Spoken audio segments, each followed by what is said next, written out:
fazer a confraternização, mas tem algumas coisas que a gente gostaria de falar.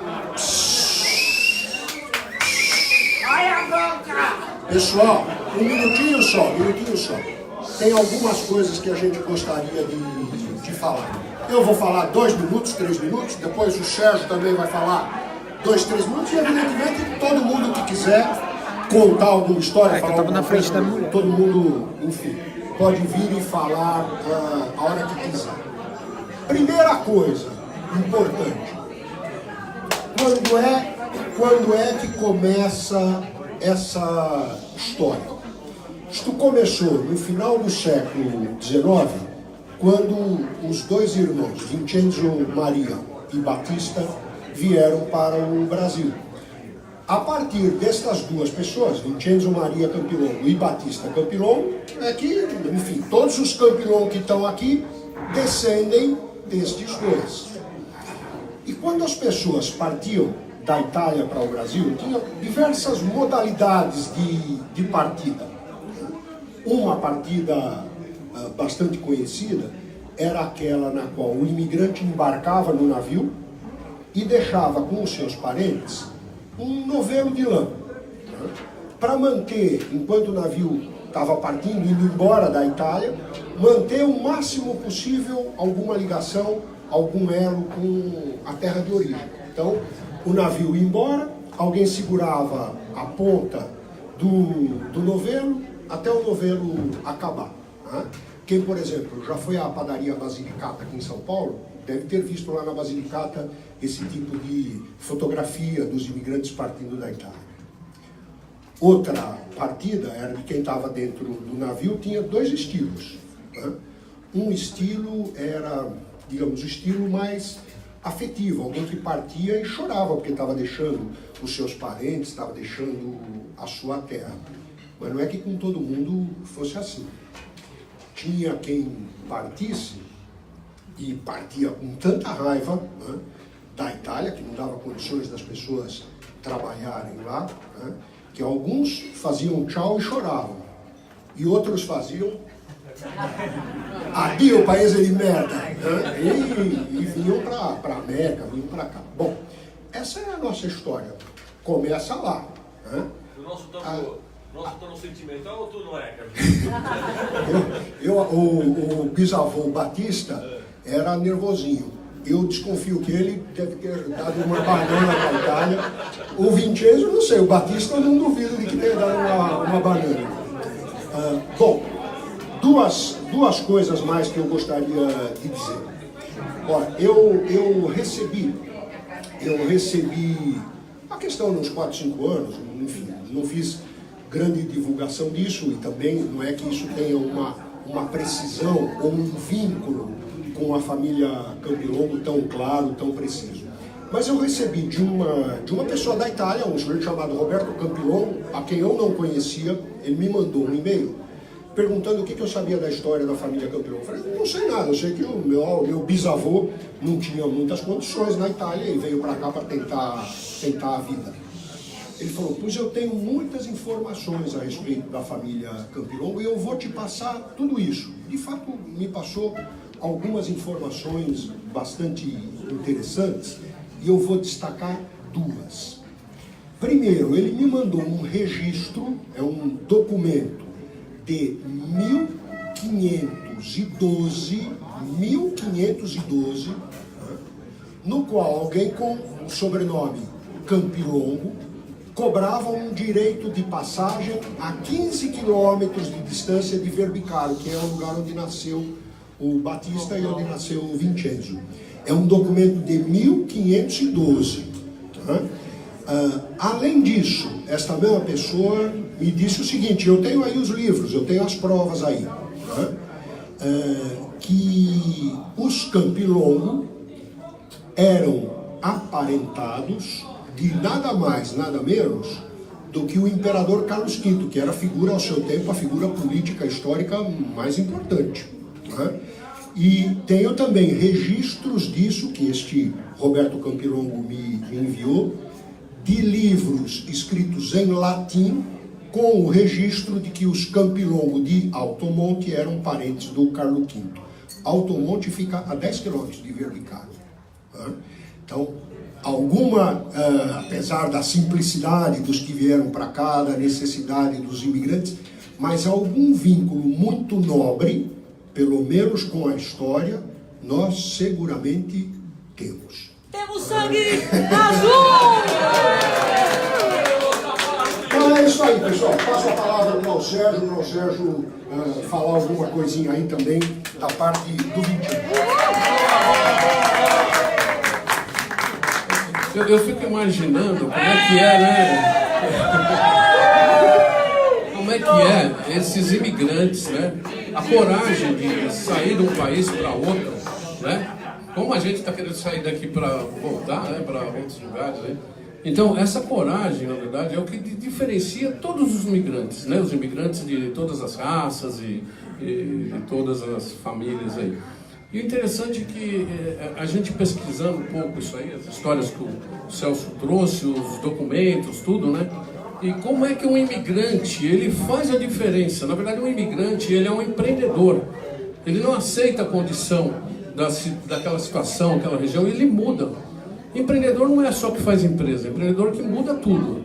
Então, esses imigrantes, todos nós aqui que temos sanguineamente a ligação com eles, né?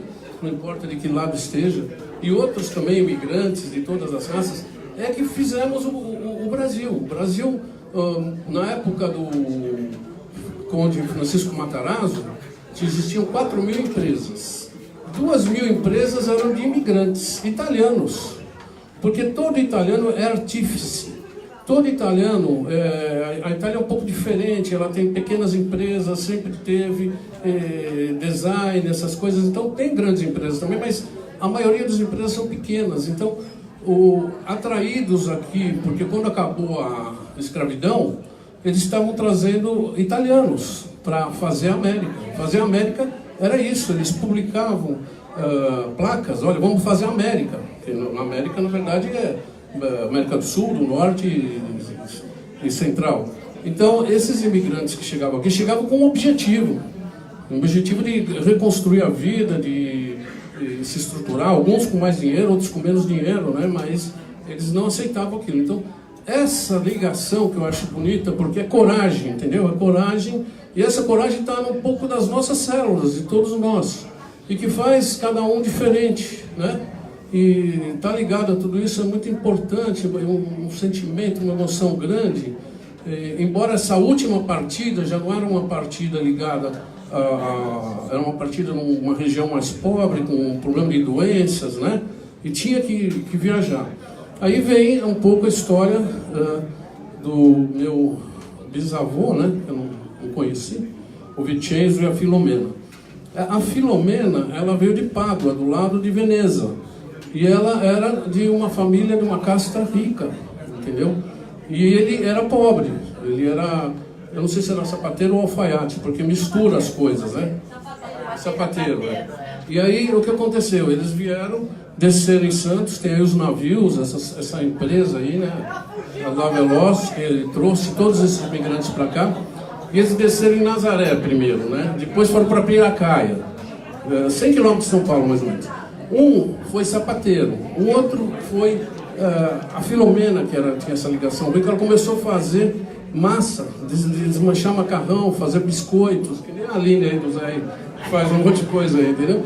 Então, ela com isso, ela introduziu, olha que interessante, introduziram 2 linhas de negócios em Piracaia. Uma foi a linha calçadista, que se tornou um polo calçadista, inclusive Lecoq Sportif, que é francesa, e outros grandes, agora também já não está mais como estava na época. E foi deslanchado pela essa capacidade de artesanato deles. E os biscoitos foram espalhados, hoje se tornou biscoito de uma região lá em cima, no alto da Serra da Mantiqueira, ali. Esqueci o nome da cidade. É um biscoito que espalhou naquela região toda. Então, Joanópolis, biscoito de Joanópolis. Quem foi visitar lá vai encontrar a fábrica de Joanópolis, vem dessa origem. Então, a fábrica de massas, né, e o biscoito. Agora é interessante também como os italianos também criam as condições. Por exemplo, ninguém usava sapato naquela época, era muito campo, era muita fazenda, andava descalço. Então eles espalhavam taxinha, caco de vidro para o cara furar o pé para comprar um sapato, entendeu? Começava a verdade, essa história é verdadeira. Então eles criaram um mercado, entendeu? Não tinha. Mas olha o objetivo, olha como o italiano criativo e desenvolve as coisas, né? Então, assim, mas eu queria falar assim, o mais importante é que essa ligação, essas células que não são só física, química, também são etéricas, astrais em outros campos, estão presentes na nossa vida. Então, não existe ninguém que partiu, morreu, partiu o corpo físico, mas eles estão em todos nós, entendeu?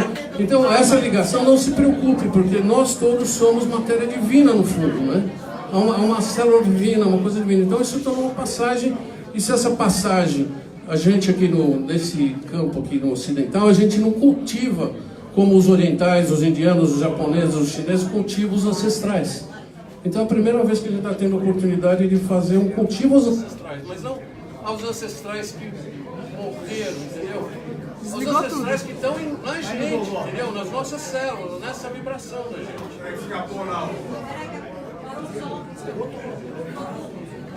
Já cortaram aqui, vamos para outra. Ô Zé, fala aqui. Pessoal, ó, eu não tenho muito o que falar, ó. Eu lembro bem do Tico. Alô. Da minha parte, assim, eu lembro muito bem do Tico. Quando eu entrei no ginásio, o Tico me fez um terno. Ele falou, Zé, vou te fazer um terno. Da área do defesa. E daí ele me fez um terno, falou assim, era a época dos Beatles, ele fez um terno igualzinho dos Beatles. Aquele negocinho e tal. Quando eu cheguei na primeira dia de aula, o cara falou, você parece um padre, meu apelido ficou Padreco, viu? Não ficou de Vitor. Mas o Tico era big da minha pessoa, eu adorava. Meu avô era o Alfredo, brincava de carrinho de autorama comigo. E do tio Atílio, eu lembro bastante também. Que ele me deu o primeiro brinquedo da estrela, que eles faziam caixa de papelão para a estrela e ele me deu um brinquedo da estrela. Mais perto do microfone. Então essas são as lembranças que eu tenho, tá? Mas a família Campilão, o que me deixou de melhor, que eu hoje consegui perceber, essa união, esse amor que todo mundo tem aqui e essa sensação de realmente você estar em família. Parabéns a todos, obrigado. Viu? Tiquinha, fala, Tiquinha.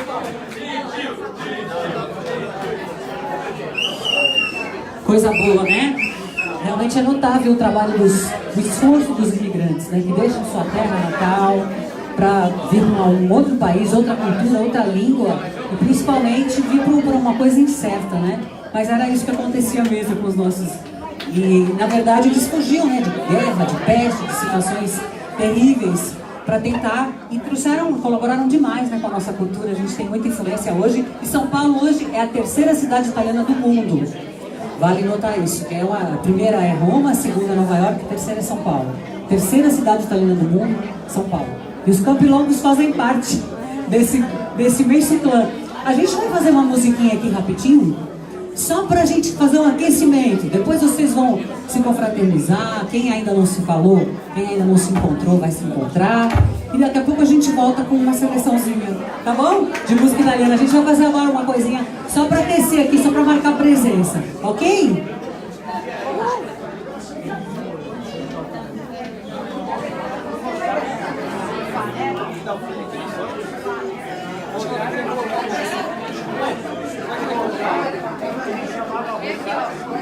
Você vai dançar agora. Você vai dançar.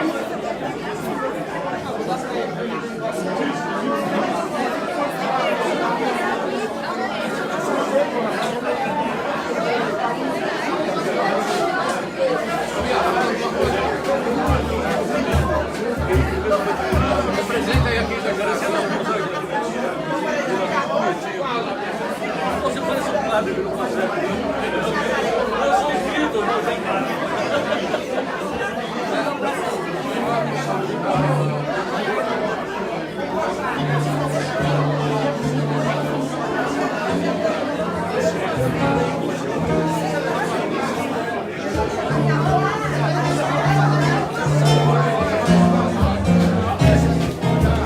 Penso così, così non ritorni mai più. E spalla, ciao, ciao, ciao.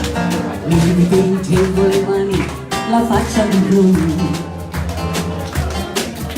Poi d'improvviso venivo dal vento rapito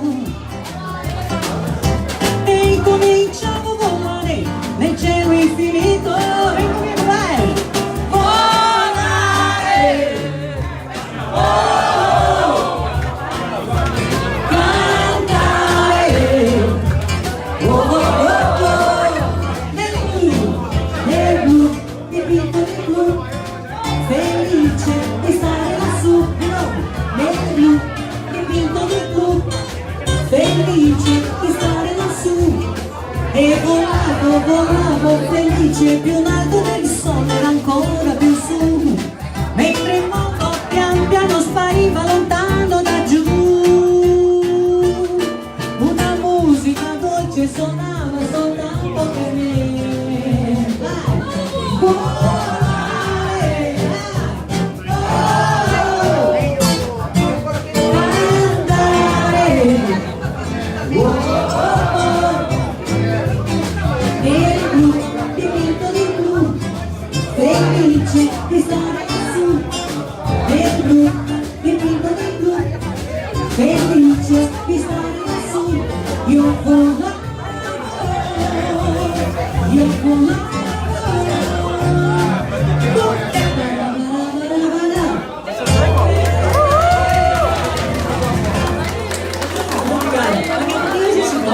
Viu? A gente volta mais.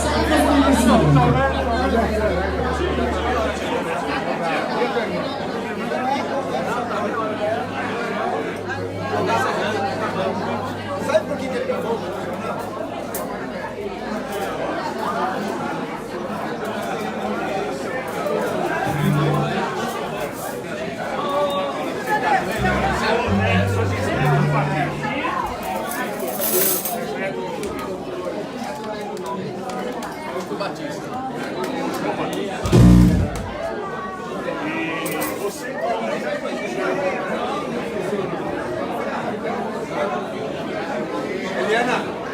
Eliana, acho que a comida vai chegar que horas?